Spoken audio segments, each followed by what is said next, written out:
Salut, salut. Alors, je vous fais juste passer une info avant que la vidéo commence. Les tutoriels qui vont suivre sont plus avancés. Je vous conseille de regarder les vidéos que j'ai publiées juste avant. Regardez celle-ci.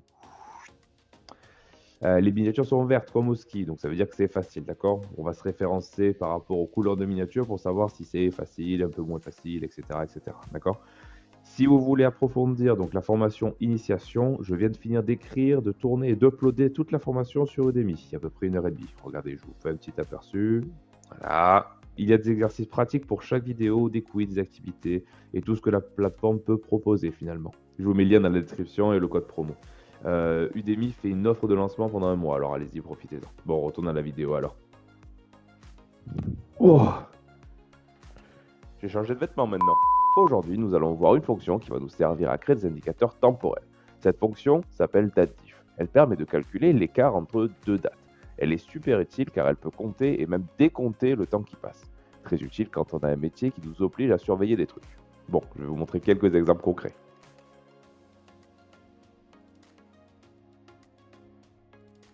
Alors, nous allons commencer par la syntaxe de datif. Alors, datif est une fonction un petit peu particulière parce que quand j'écris datif dans une cellule, Excel ne reconnaît pas datif. Il ne sait pas où il est, il ne me le propose pas dans la bibliothèque, dans le prédictif.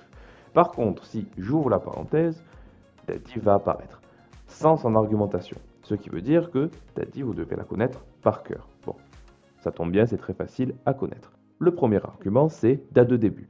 Bon, ça parle de soi-même, je ne vais pas vous l'expliquer. Ensuite, c'est date de fin. D'accord, très bien. Et ensuite, c'est l'unité. Alors, l'unité, c'est quoi? C'est en quoi vous voulez le résultat. Est-ce que vous voulez le résultat en année? Dans ces cas-là, je vais mettre un Y entre guillemets. Est-ce que vous voulez le résultat en mois? Dans ce cas-là, je vais mettre un M entre guillemets. Est-ce que vous voulez le résultat en jours? Dans ce cas-là, je vais mettre un D entre guillemets. Voilà, les trois les plus utilisés, les plus instinctifs vont être ceux-là. Il en existe 3 autres, je vous les marquerai sur le côté et vous expliquerai en détail ce qu'il faut. Voilà, maintenant on va pouvoir passer aux exemples concrets.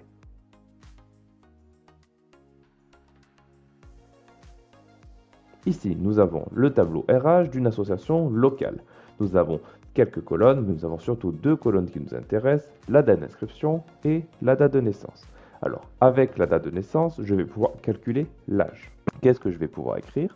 Donc, égal date diff, ouvrir la parenthèse.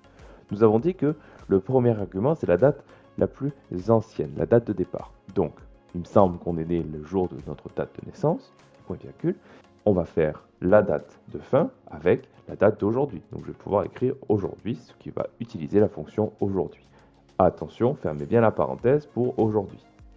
Point virgule. Et je vais avoir mon type de retour, cette fois-ci en année. Donc je vais mettre un Y entre guillemets. Je peux couper ça vers le bas et j'ai récupéré tous mes âges. Même chose pour l'ancienneté dans l'association. Je vais écrire égal date diff, ouvrir la parenthèse. Je vais prendre la date la plus ancienne, c'est-à-dire la date d'inscription, point virgule, je vais prendre la date d'aujourd'hui pour savoir depuis combien de temps ils sont inscrits, point virgule, et je vais avoir le résultat une fois de plus en année. Donc l'avantage c'est quoi? C'est parce que j'ai utilisé une fonction aujourd'hui à l'intérieur de notre datif, cela veut dire que cela va se mettre à jour automatiquement. Je rappelle, la date d'aujourd'hui donne la date d'aujourd'hui. C'est-à-dire que 2 ans plus tard, les personnes auront 2 ans de plus. Et je n'aurai pas besoin de recalculer ma date diff.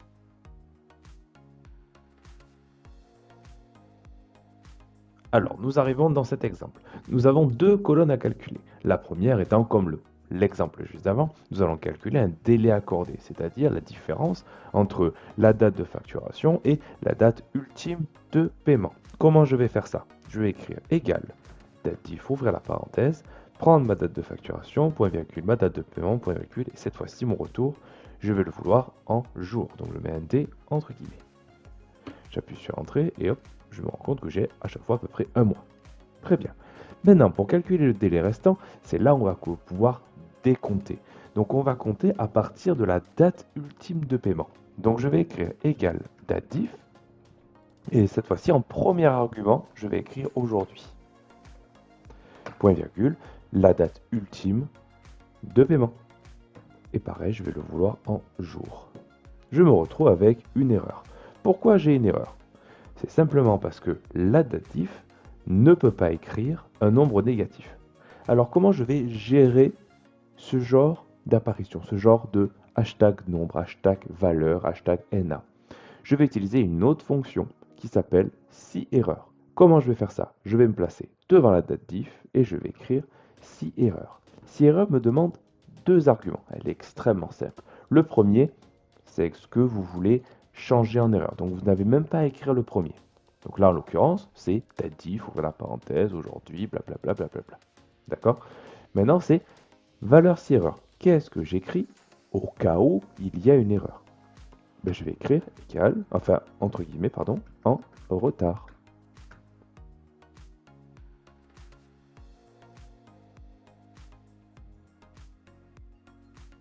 Dans ce prologue, nous allons voir comment on va pouvoir calculer les jours de retard. Accrochez-vous, c'est un petit peu différent. Du coup, comment je vais faire? Et je vais faire là exactement la même chose. Je vais écrire égal datif, ouvrir la parenthèse, la date d'aujourd'hui, point virgule, la date ultime de paiement, point virgule, D. D'accord? Je me retrouve de la même manière avec mes erreurs de tout à l'heure. Sauf que je vais utiliser si erreurs et au lieu de marquer en retard, je vais réécrire ma datif. Sauf que ma datif, cette fois-ci, je vais inverser les arguments pour compter depuis combien de temps je suis en retard. Donc, je vais pouvoir faire comme ça et ensuite, pareil, avoir le type de retour avec la lettre D. Donc là, je me retrouve avec 32 jours de retard pour la première vague de janvier, 8 factures de retard pour la vague de février, et le reste, 29, ils ne sont pas encore en retard vu que c'est au 30 avril. Mais on peut comprendre qu'il y ait confusion parce que tous les nombres sont positifs finalement. Alors comment je vais pouvoir arranger ça? Eh bien simplement en mettant un moins devant le deuxième datif, qui va en fait multiplier le résultat par moins 1. Et là, tout d'un coup, c'est beaucoup plus clair.